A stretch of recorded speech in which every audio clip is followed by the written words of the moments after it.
18th, 2021. And this is Open Minds number 3. I'm Earthman, and along with me is the professor. That's right. Good afternoon. And we're going to get into some interesting stuff as we're slowly working ourselves through how we're going to format this show ultimately. But we're getting there. So what was on your mind today, the professor? Well, I was going to talk about creativity and imagination and the lack of it in our system today. I think that, especially in our schools, and the young people that are growing up today have less creativity than people did 20, 30 years ago. Well, if it's in the school, then why do you think they're not being taught about their imagination? Well, there's so many electronic gadgets today, games that they play, and television has a lot to do with that, but we have... But those are habits. Those are like habits that they're into, like gaming habits. It seems more like it's just something coming from the teachers, that the teachers are making sure that these kids don't know they have an imagination. You have to be taught not to think, right? Or to think differently. That's true too, but you've got so many, well, even in college, you don't have to think as much or be creative. All you have to do is look things up on the internet. It gives you the answers. In fact, the other day we were just discussing this, and I asked Alexa certain questions, even a mathematical question, and she answers it. So if you have Alexa in your house, you ask her what is a mathematical equation and something, and you get the answer. So, these kids today that are working from home, they have homework, and they're getting it all done electronically. They don't have to think. No, I can see people, students doing that, but there's also ones that go, just like you and I, investigative reporters that use the internet for their own research, and they actually do digging and investigate what's going on. No, but it starts at a very early age. Imagination, creativity. Well, let's get back to the early age. What age are you talking about? 5? Yeah. Okay. Probably 5, 6, and so then that your area. Parents right have to be doing something to enhance your ability to be imaginative. So you can play unlimited.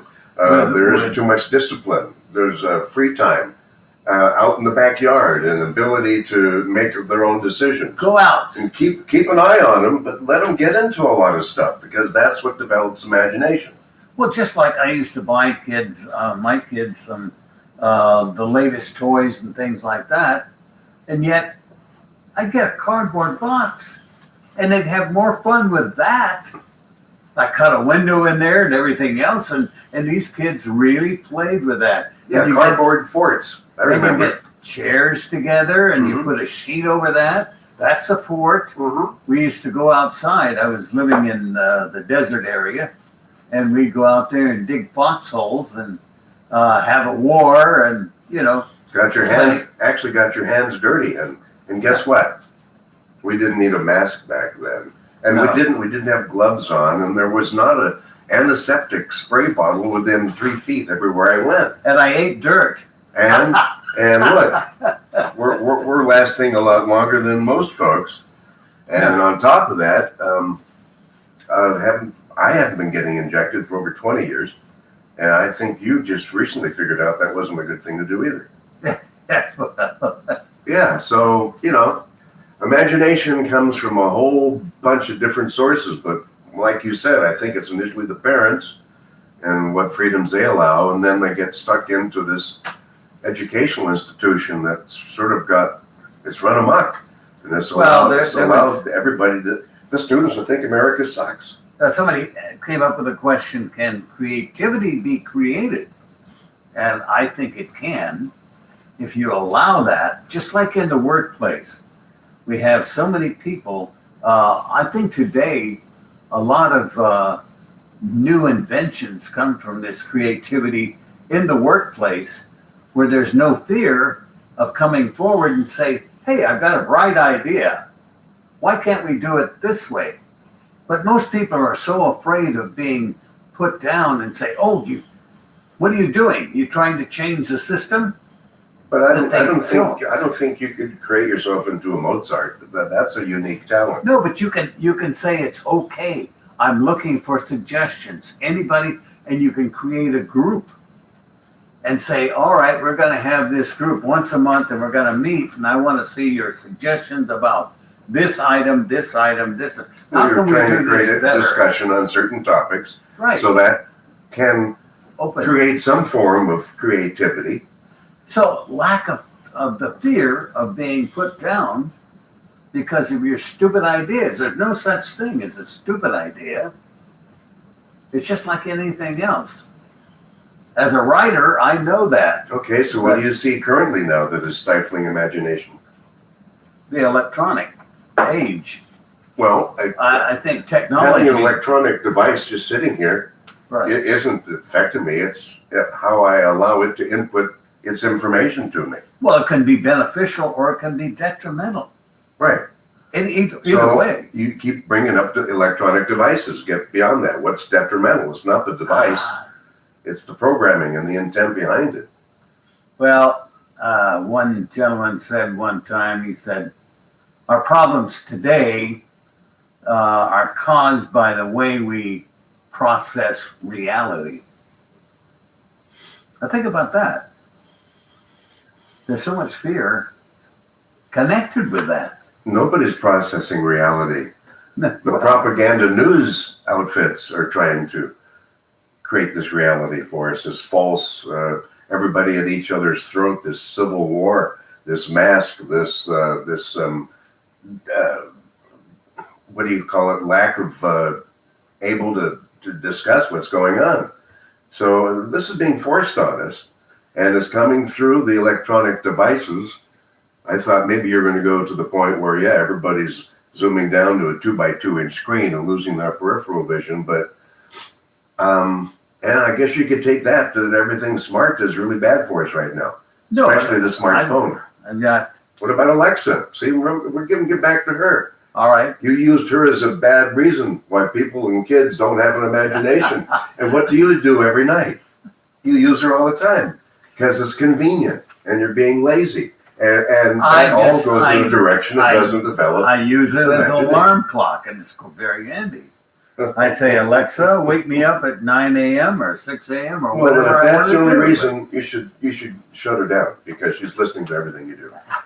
I'm serious. You're teaching. I have nothing to hide. You're teaching AI about your personality, how they can imitate Lloyd man, Yes. Professor Lloyd. Well, serious. Yeah, that's where everything is going. The reason why AI is taking over slowly more and more of our life is we are giving it the data. We No, are sharing our personalities, Here our again. habits, our ideas, everything. You go out for dinner, how many people are looking at their smartphones and texting and doing all these things? I counted the other day, I saw 40 people in this restaurant, and I bet you 30 of them had their cell phones out texting. 30. That validates me saying a few seconds ago that everything smart is not good for us. Okay. Yeah, Especially the smartphone. I don't do I have that. a dumb phone. I don't do that, but I have great grandkids that are constantly playing games, and you cannot. When I talk to them, they won't be distracted. They're so zeroed in on the game, they don't pay any attention to anything else. You can say the house is on fire, they don't care. I mean, they still are playing their game. And this is from You're training them to interact with AI. 3 And years. AI keeps learning more and more about how quick their movements are in their fingers, how their breathing is changing as they're playing and getting excited, all the fear and stuff that they're going through on the screen during the fake scenario, play that they're in. So So what's the payoff? the payoff is no imagination, no understanding of why you're here, and where's your future? I guess you're plugged into the matrix. You're a Wally. Well, here again, self-realization is absent too. People don't really zero in on who they really are and that they're a unique individual. Yeah, but you have to have an imagination for that to start. Well, You have to be able to imagine yourself something other than what you think you are or what you've been told. or what people think are. So maybe we should just tell folks out there, the way to counteract part of this is at least I'm going to put up with everything smart. Drop the smartphone, go back to a dumb phone. There's no reason when you leave your house where you have all of your high-speed internet and you have your smart computer, no reason why you need to have that next to your body, which is in itself emanating some radiation that is not good for your body parts. And to have this instant gratification, being in touch with somebody in 5 seconds, everywhere you go. I'm not going to go and live in a cave to where I have, you. I'm not living in a cave, Lloyd. I have a dumb phone. Yeah, you have a I have a smartphone. flip phone. That's why I said, get rid of the smartphone and get a dumb phone. I don't pay for data. I'm not hooked up to the internet. I just use it for emergency and to call somebody if I'm on the road. Yeah, Get in trouble. but most people don't do that. I know. We're trying to change habits. I saw a multi-millionaire the other day, and he had a flip phone, and I asked him about that, and he said, "Well, I'm just I like this. All I want to do is communicate. I don't want anybody listening in. I don't want anything else. I don't want anybody tracking me." So There you go. That was the He wants to be whole- out of the system. That's my same thinking behind this. And the fact that I do not have Alexa or I don't have anything knowingly turned on. I never bought them. They were gifts, and Yeah, but they're in your house and I they're utilized working them. and you're allowing them to continue. Yeah. So you're a part of the problem, Professor. You are. I won't accept anything else until I go over there and I say Alexa the next time and I don't hear a response. She didn't talk to you the other day. But she couldn't hear me through the phone. Oh, that's funny. No, it's sort of sad. No, Everybody depending on a female voice. How come it's not a male voice? I don't know. That's kind of sexist, isn't it? Discriminating. Yeah, well, I don't know of any voice out there that's even the old operators or everybody's. What's your take on another subject? But all this counterculture, things like that. We have the Simpsons, and one of the characters on there said he resigned because he was doing the Indian voice, and he's not Indian. And he said, "I apologize to all the Indians out there." Well, He how said about this? What do you think the best humor is? What's the funniest stuff? Well, I liked it. What are the funniest subjects Well, and jokes? yeah, ethnic Yeah, usually humor. Yeah, usually about somebody's country, somebody's culture, somebody's tradition, and you figure out a way that you make a joke out of it. Well, And here- everybody can relate and has sort of fun, and that sort of amplifies our uniqueness. years Why we're all ago, different. there was a comedian by the name of Buddy Hackett. You remember him? He did Chinese waiter, and that was funny. I had he sold millions of copies of that record, but he wasn't Chinese, but he was making fun of the I got waiter. you. He should be able to. But I mean, think of Al Jolson in blackface. He was a white singer that always painted himself up as black. Now what? He'd be laughed off? No, it's just a way to make an impression and be something different. well, You think if McDonald's came out and all of a sudden Burger King comes up with the exact same McDonald's menu that they're going to survive? No, they had to do something a little different. well, Everybody always adjusts and puts their own uniqueness into it. I knew Mel Blanc too, and he did all the voices for Bugs Bunny, Daffy Duck, and all the rest. But he did some on radio. He did a Mexican. Yeah, there's a lot of Mexican jokes and Polish jokes. Yeah, yeah. Russian jokes and But today, God bless him, he died a few years ago. But today they would probably sanction him and say you can't do this. Well, We're gonna take it Dave under- Chappelle seems to get away with it. He's the current out of the box type comedian that can still make people laugh with colored stuff. You know, things that highlight other people's cultures and stuff. But without him, what is coming out now? What's current today funny? What is there to be funny about? Not much. Okay, but yeah. So this counterculture is trying to get rid of humor. Humor and history. Humor and history, and that's no Yeah, laugh. That's just no. No, it's pretty sad. So once again, you know, if you have jokes come from imagination and creativity, you have to figure out a punchline. Oh, yeah, you have to yeah. look at the whole scenario and make sure that sort of comes off funny. That's what a joke is all about. Well, So- the famous comedians always had, they had people write their jokes for you, and they usually had about a dozen people that would submit jokes to these comedians, and it was up to them to say, hey, it's funny, it's not funny, hey, that's me. So you had to write according to their style. Right. But we had, you know, who's the guy that, I guess it was, I can't think of his name, Get Smart. What was his name? Maxwell is smart. Yeah. Well, he was, and then he did that thing about. He did quite a few different character voices, and ethnic humor was part of his routine too. So I mean, half the comedians that worked 25, 30 years ago couldn't do their routine today. Because, hey, that's off the block. You Yeah, can't no do humor. that. You're offending somebody. No laughter, no imagination. And if you take all that out, what's sort of left? If you really think about it, we live on a tragic planet. Our lives are usually full of tragedy.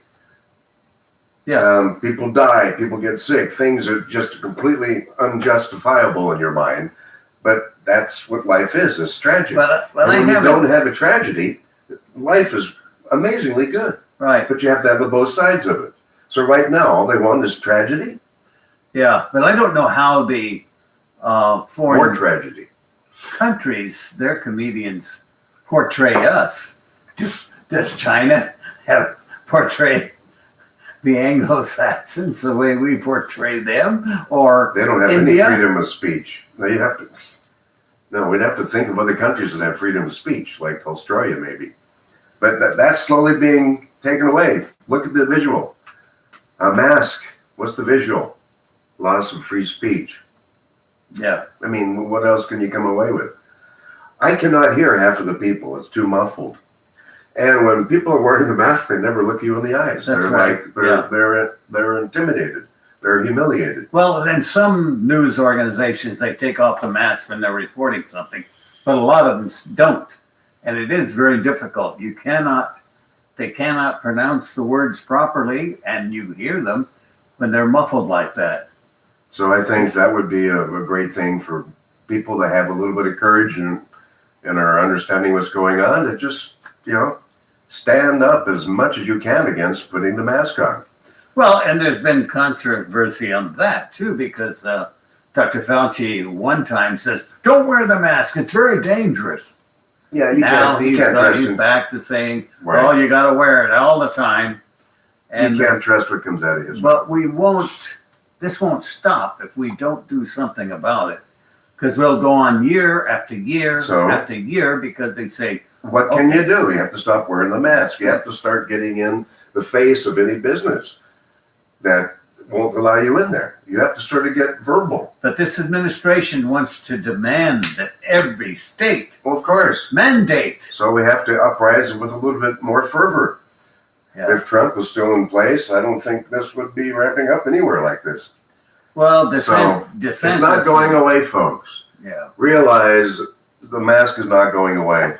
And unfortunately, here in Southern California, the city I live in, there's so many people walking around by themselves with a mask on.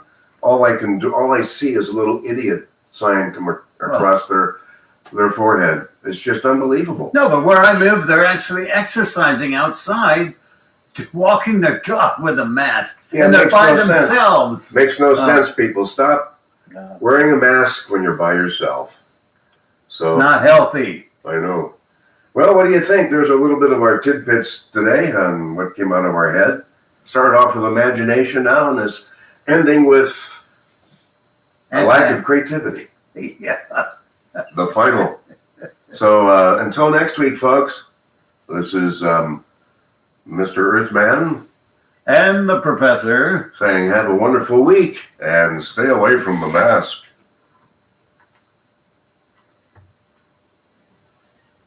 Did we record?